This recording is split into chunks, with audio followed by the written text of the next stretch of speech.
We're just taking a walk through the woods, checking everybody's, you know, setup, camp spot, whatever you want to call it.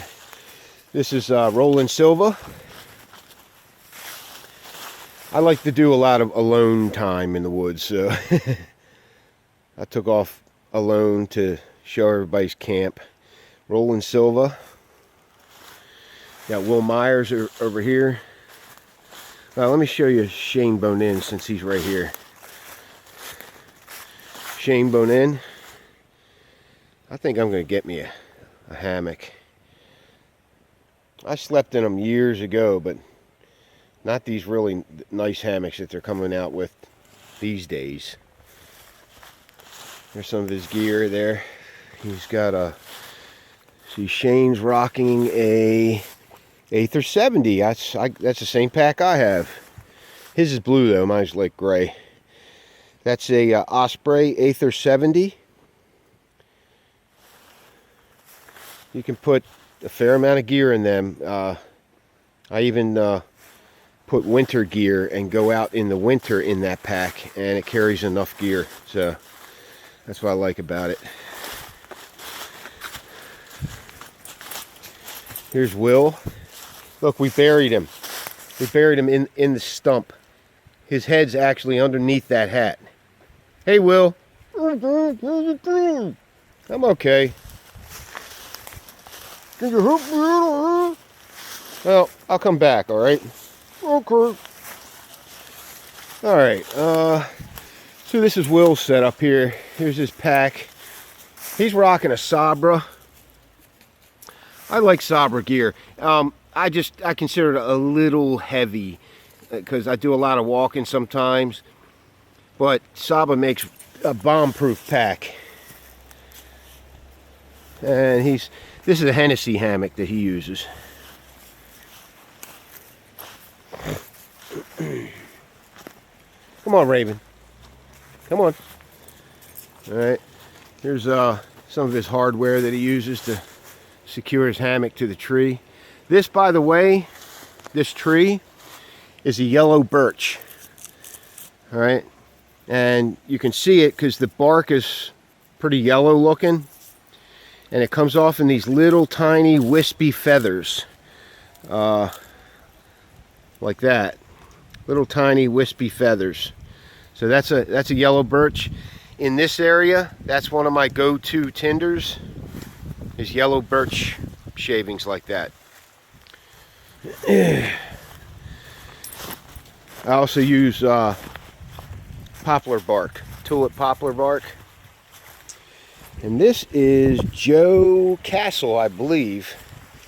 And he's sporting that ILBE, that marine pack with the Marpat finish, the Marpat fabric. Pretty cool. Hennessy hammock, I believe. And here we got Fred Horn. Packing it up. And this is Fred's, what kind of tarp is that, Fred? It's Eno Pro Fly. Eno Pro Fly? Eno hammock. Is that a double nest? Yes. Double nest Eno with what's that, a vapor barrier underneath? This is the slacker from Thermarest. Let me see that. It's called the slacker. Reflector. Oh, it reflects the heat back onto you. Right. No shit. Huh. Yeah, very nice. That keeps my arms and stuff. Here's some of his gear here. Look at those boots. I like those boots, Fred, the Solomons. On that trip up to the lookout last night. Yeah. At the first real test I had of them, and they did it very They performed well. Yeah, good. Well. Good. Very good. Support like crazy. I tell you, my next pair of boots is either going to be those or the Oslo. I think they're called either 520s or the Viox or something like that. I can't remember. I have to look them up again. Well, Ben's been wearing his for a while. Yeah, Ben Pitsley had those boots, right? He's been wearing them for a while. He left yesterday. Right, and someone else had a pair. I don't remember who they were. Okay. Yeah, I'm going to check them out. I like them. I did the test yesterday, and did very well. I think they're sharp looking too. And they are sharp looking. and they grip to rocks like a suction cup.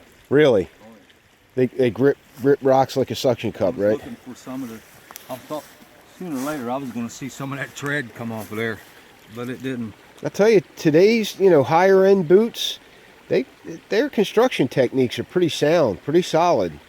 Right. And the other thing is most of the companies like Salomon or La Sportiva or Loa or Oslo, you do anything to their boots within 3 or 4 years or so, they'll send you a new pair. I was getting this much.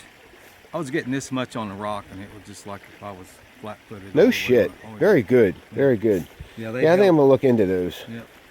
Yeah. What's the cost on those? What'd you pay for them? I don't know. My wife bought it. I'm gonna say probably at least $250. Yeah. At least. Pretty expensive. Yeah. Okay. I'm gonna check them out. Thanks, Fred.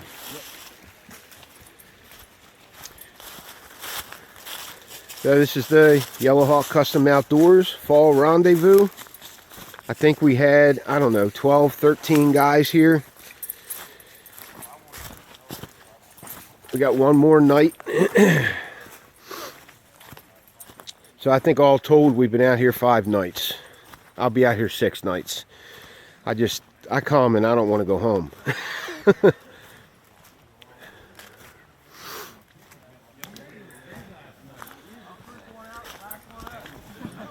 All right, here we are back at camp. This is Antietam Shelter on the Appalachian Trail. There's everybody. There's Will Myers, Mike McGowan, Joe Castle. I'm gonna shallow this end out and try to force it. Roland Silva. Well, all of a sudden you freeze and you go over your thing and you're gone for like everyone's like, nobody's seen Cody. It's like he's gone. So we had to go wait about 5 guys. We were gonna actually push you out of your hammock because we found out you were okay. Yeah. Bob, I want to say this knife is from like the 60s. Is that right? Is this like the production roughly? Yeah. All right, so this is where we started the video.